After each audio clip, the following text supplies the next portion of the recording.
Saya minum Elmen Advance Group, tinggi protein dengan HMB untuk cegah penyusutan otot. Saudara, memasuki pekan kedua program makan bergizi gratis, sejumlah evaluasi dilakukan agar program berjalan lebih sempurna. Mulai dari kecukupan gizi dan variasi menu hingga distribusi makanan. Jurnalis Kompas TV Nanda Aprilia dan juru kamera Aufa Farid memiliki informasi lebih lengkap dari SDN Lengkong, Gudang, Tangerang Selatan, Banten.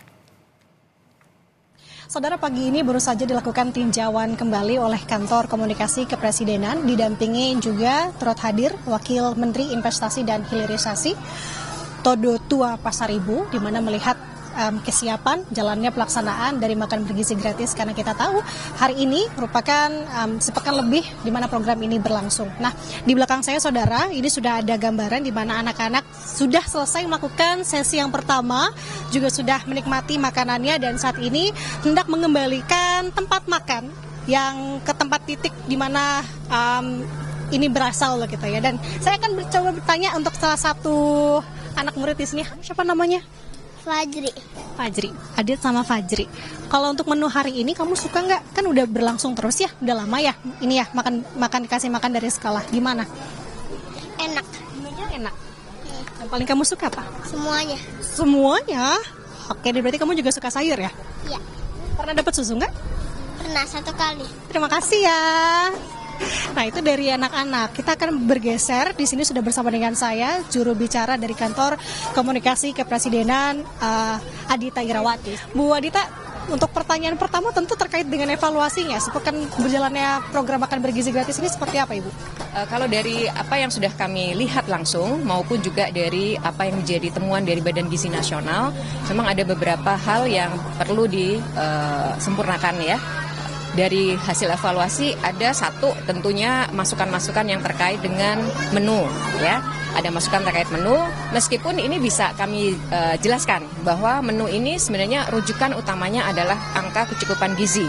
Di situ harus terdiri dari kandungan gizi yang seimbang dan yang memang sudah ditetapkan dalam petunjuk teknis yang dikeluarkan oleh Badan Gizi Nasional. Sementara ini secara menu dan terkait dengan kecukupan gizi sebenarnya tidak ada hal yang perlu menjadi hal yang kita permasalahkan ya, karena pada umumnya sudah memenuhi kandungan gizinya. Lalu yang kedua adalah soal tadi mengenai pengiriman. Ini mungkin agak lebih teknis, bagaimana dikirimkan bisa tepat waktu dan sesuai dengan jam sekolah dari anak-anak di SD, SMP maupun SMA, juga untuk adik-adik kita di TK gitu ya.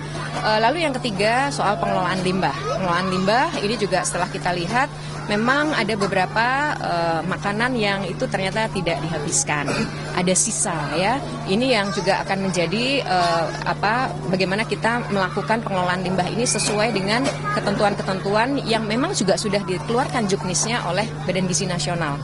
Tentu ini perlu ada peran dari Kepala Satuan Pelayanan Pemenuhan Gizi atau Dapur MBG ya, yang itu memang salah satu tanggung jawabnya adalah untuk pengelolaan limbah.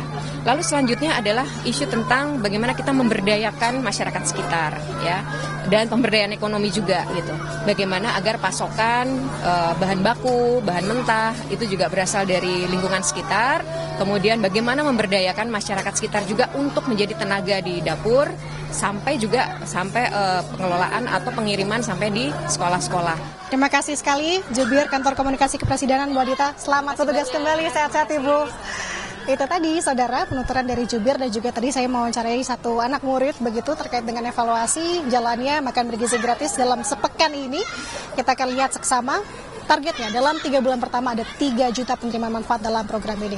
Sementara demikian, Nanda Aprilia, Aufa Farid, Kompas TV, Tangerang Selatan.